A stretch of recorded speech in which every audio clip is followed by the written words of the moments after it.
એકવાર એક ભાઈ જેલમાં હતા અને જેલમાં સજા કાપી રહેલા એક સત્સંગી આવીને કીધું કે તું ફલાણા ફલાણા દેવી દેવતાની પૂજા કર, તને છે ને આ જેલના અંદર તું જે સૂકા રોટલા ખાય છે ને તને સારું સારું સ્વાદિષ્ટ ભોજન પ્રાપ્ત થશે. પેલા સત્સંગીએ અનુષ્ઠાન કર્યું, જેલના અંદર એને સ્વાદિષ્ટ ભોજન મળી ગયું. વાહ વાહ વાહ વાહ, તો બહુ ચમત્કાર ચમત્કાર ચમત્કાર ચમત્કાર, વાહ વાહ, ક્યાં સૂકા રોટલા ખાતો તો ક્યાં સ્વાદિષ્ટ ભોજન મળ્યું. થોડા દિવસ પછી બીજા સત્સંગી આવ્યા, એને કીધું તું આ દેવી દેવતાનું આરાધન કર, એ જેલના અંદર તું જમીન પર સુવે છે ને તને સરસ મજાનો ખાટલો નાખી આપશે. પેલા એ બીજા દેવી દેવતાનું આરાધન કર્યું, ખાટલો મળી ગયો. તું આ દેવી દેવતાનું આરાધન કર, તને જેલના અંદર પણ છે ને ટાવર એસી નાખી દેશે. આજકાલ સ્ટેજ પર પણ ટાવર એસી આવતા હોય, ખુલ્લું હોય તો પણ ઠંડુ થાય, તને ટાવર એસી નાખી દેશે. ટાવર એસી નખાઈ ગયું. બીજા આરાધનથી ટીવી આવી ગયું. હવે તો આખા જેલને વેલ ફર્નિશ્ડ થઈ ગયું છે. એટલો બધો સુખ, આનંદ આનંદ. એક વૈષ્ણવ આવ્યો. વૈષ્ણવે કીધું ભાઈ તમે કૃષ્ણનું આરાધન કરશો ને, પણ કૃષ્ણના આરાધનમાં છે ને 3 મહિના તમારે અંધારી જેલમાં રહેવાનું છે અને બાજુની જેલ તમારા માટે ખાલી કરી નાખીએ. 3 મહિના અંધારા જેલમાં રહો આ કમ્ફર્ટ્સ વગર. ના ના ના, મારાથી હવે કમ્ફર્ટ્સ વગર રહેવાતું હોય, મારાથી સુખ વગર રહેવાતું હોય, મને તો ફાવે જ નહીં ને, આમ નહીં ને તેમ નહીં ને.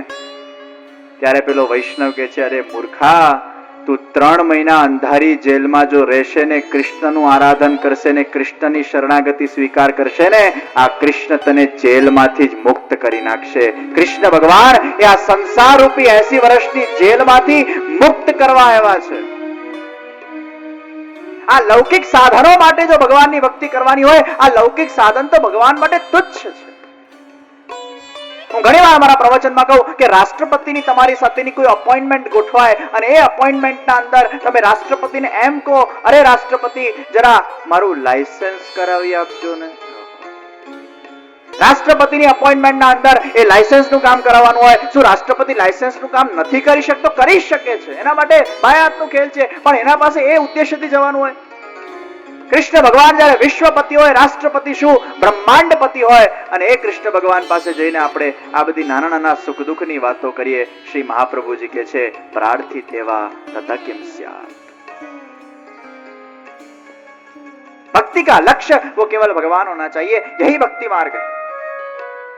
આપણે જે ભેળસેળ કરી નાખીએ, કર્મ માર્ગ ને આમાં નાખીએ, આને આમાં નાખીએ, આમાં નાખીએ. એક ખીચડામાં ભેળસેળના અંદર શું છે, એટલું બધું ખીચડી થઈ જાય છે કે એમાં પછી કોઈ લક્ષ્યને પ્રાપ્ત નથી કરી શકતું. આ દુનિયાના અંદર કોણ કહે છે ભક્તિ સુખ આપે છે? હું ઊંધો પ્રશ્ન કરું તમને, कौन ऐसा कहता है कि भक्ति मार्ग से सुख मिलता है? તમે એવું માનો છો તમને ભક્તિથી સુખ મળે છે? શું ભક્તિથી લોટરીઓ લાગે છે? શું ભક્તિથી પૈસા મળે છે? શું ભક્તિથી સુખ મળે છે? ऐसा किसने कह दिया? કેટલા લોકો એવું માને છે ભક્તિથી અમને સુખ મળે છે? હાથ ઊંચા કરે જરા.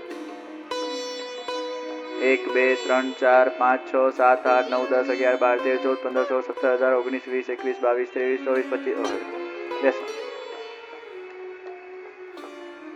આ દુનિયાના અંદર જો ભક્તિ માર્ગથી માણસને સુખ મળતું હોત ને, તો વિશ્વના 10% લોકો એવા છે જે ભગવાનને નથી માનતા. વિશ્વના 10% લોકો એવા છે જે ભગવાન તત્વને બિલીવ નથી કરતા. વિશ્વના 10% લોકો એવા છે જે કોઈ ધર્મમાં કે ધર્મ ગ્રંથોમાં કે કશામાં માનતા નથી. કદાચ એને સાયન્ટિસ્ટ કહી શકાય, મિલિયનર છે, કરોડપતિ છે, ગાડી બંગલાવાળા સુખી છે. જો આ દુનિયાના અંદર ભક્તિથી માણસને સુખ મળતું હોત ને, તો આ વિશ્વનો જે 10% જે વર્ગ છે ને, એ કદાચ આટલો સુખી ન હોતે, બધા બેગર્સ હોતે. પણ એવું છે? ભક્તિથી મને સુખ મળે છે, આ માન્યતાથી ભક્તિ કરવી એ ભગવાનનું અપમાન છે. તમારા સાથે કોઈ સંબંધ જો સ્વાર્થથી રાખે, એ સ્વાર્થવાળો સંબંધને તમે સોદો માનો છો. આ ચોક્કસ ભગવાન અનેક પ્રકારના કષ્ટોને, દુઃખોને દૂર કરવા સક્ષમ છે, કરે જ છે. ચોક્કસ ભગવાન આપણી અનેક વિપત્તિઓમાં આપણો સાથ આપીને આપણને એમાંથી સવારે છે, પણ એ માન્યતાના આધારે ભગવાનની ભક્તિ કરવી કે ભગવાન મને સુખ આપે, ભગવાન મને આ કરે, ભગવાન મને તે કરે. ભગવાનની ઈચ્છા વગર પત્તું હલતું નથી, બધું ભગવાનની ઈચ્છાથી થાય જ છે.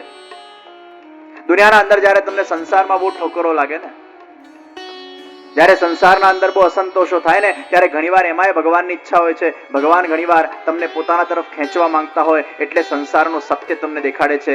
લે, આ સત્ય છે જેના પાછળ તું જીવનભર ભાગતો તો, અબ ક્યાં મિલા? અશાંતિ મિલી.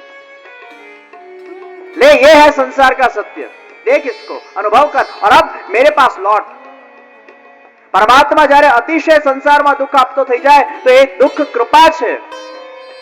એ પરમાત્મા આપણને એમના તરફ ડાયવર્ટ કરવા માંગે છે. અને ડાયવર્ઝન જ્યારે આવે ને ત્યારે હંમેશા શરૂઆતમાં રસ્તો બ્લોક થાય. ડાયવર્ઝનમાં રસ્તો બ્લોક થાય અને આ સંસારનો જે રસ્તો છે ને એમાં પણ બ્લોકેજ આવે ઘણીવાર, પણ એ બ્લોકેજ આપણા સારા માટે છે. એ ડાયવર્ઝન આપણા સારા માટે છે. એ ભગવાન તરફ લઈ જાય છે, એ સારું છે ને. वो हमारे हित में है वो डायवर्जन. સંસારમાં ઘણીવાર ભગવાન આપણી પરીક્ષાઓ લે અને આપણને દુઃખ આપે એમના તરફ વાળવા માટે. भक्ति का लक्ष्य वो भगवान के साथ होना चाहिए. અને એ ભક્તિ માર્ગમાં આગળ વધવાનું એક સંકલ્પ, બધી જ વસ્તુને મનમાંથી કાઢીને કર્મ જ્ઞાન ભક્તિનો સમન્વય કરીને ભગવાન પરમાત્મા એ સત્ય છે, એ સત્યને જાણવાનો જે સંગ એ સત્સંગ છે. वो सत्य को जानना. કેમ કે આપણે અસત્યમાં ખોવાયેલા છે અને સત્ય આ જ છે. સત્ય એ લૌકિક સુખ નથી, નથી ને નથી જ. એ આપણે જાણીએ છીએ છતાં એમાં પડી ગયા છે, કારણ કે હવે એમાંથી નીકળી શકતા નથી. મનમાં આદત પડી ગઈ છે. એક ભાઈ 75 વર્ષની ઉંમરે ઘણું બધું ધન વન પ્રાપ્ત કરીને, સંપત્તિ પ્રાપ્ત કરીને એકલા ઉદાસ બેઠા છે. અને એક સત્સંગી આવીને કહે છે કે ભાઈ તમે જીવનમાં ઉદાસ કેમ છો? આ ભાઈ કહે છે કે મેં આટલું બધું જીવનમાં પ્રાપ્ત કર્યું, આખા વિશ્વના અંદર વર્લ્ડ ટૂરોમાં હું ફર્યો, મેં શું નથી જોયું, મેં બધા જ સુખો પ્રાપ્ત કર્યા છે, પણ છતાંય કંઈક ને કંઈક ખૂટે છે.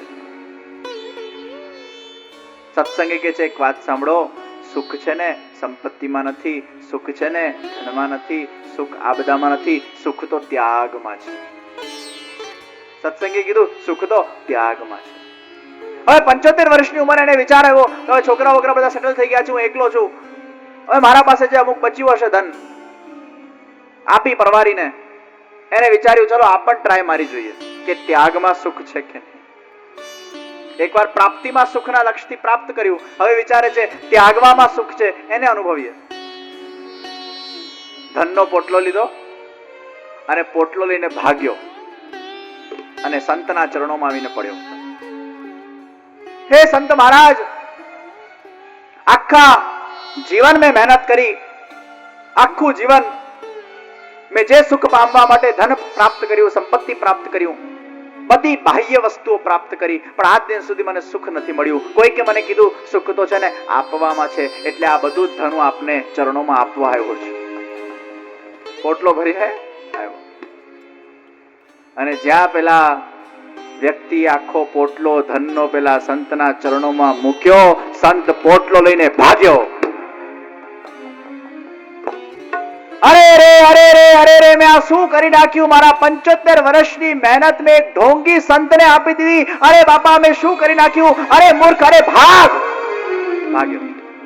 આગે આગે સંત હે, પીછે પીછે વ્યક્તિ હે. પેલો સંત દોટ મૂકી છે, એકદમ તેજ ભાગી રહ્યો છે, પાછળ આ વ્યક્તિ ભાગી રહ્યો છે. સંત ભાગીને ગોળ ફરીને ફરી પેલા વૃક્ષના નીચે આવીને બેસી ગયા છે. પેલો હાફ હાફ કરતો કરતો પાછો આવ્યો છે અને સંતે કીધું લે આ તારી સંપત્તિ. તું એમ માનતો તો કે તારી સંપત્તિને લઈને હું ભાગી ગયો? લે આ તારી સંપત્તિ, તારા મોઢા પર ફેંકું છું. હાશ, મારી સંપત્તિ મને પાછી મળી. એવો મોટો હાશકારો ખાધો, એવો મોટો સુખ કર્યું. ત્યારે સંતે કીધું આનું નામ છે સુખ. તબ સંત ને કહા ये सुख है. આજ સંપત્તિ તારા પાસે હતી, આજ ધન તારા પાસે હતો, પણ તને સુખ નહીં મળ્યું. પણ ગુમાયેલી સંપત્તિ જ્યારે પાછી મળી ત્યારે તને સુખ મળ્યું. તો એ વ્યક્તિ તું વિચાર કર, આ સુખ સંપત્તિમાં હતું કે સુખ તારા મનમાં હતું? सुख वो संपत्ति में नहीं है, सुख वो पैसे में नहीं है, सुख वो व्यक्ति में नहीं है, सुख वो विषय में नहीं है, सुख तो अंदर ही है. આપણા બધાના અંદર આનંદ છે, આપણા બધાના અંદર મીઠાશ છે, પણ એ મીઠાશને અનુભવવા માટે અંતર્મુખતા આવતી નથી. બાહ્ય દ્રષ્ટિ છે, એ અંતર્મુખતા આવશે ત્યારે એનો અનુભવ થશે. અને અંતર્મુખતા કેવલ ભક્તિ માર્ગ લાવી શકે છે, કર્મ માર્ગ નથી લાવી શકતો. અંતર્મુખતા માટે કેવલ ભગવાનની શરણાગતિ જ એકમાત્ર સાધન છે. તો જ માણસ પોતાના જીવનને આનંદના માર્ગે અને પોતાના જીવનને કલ્યાણના માર્ગે લઈ જાય છે.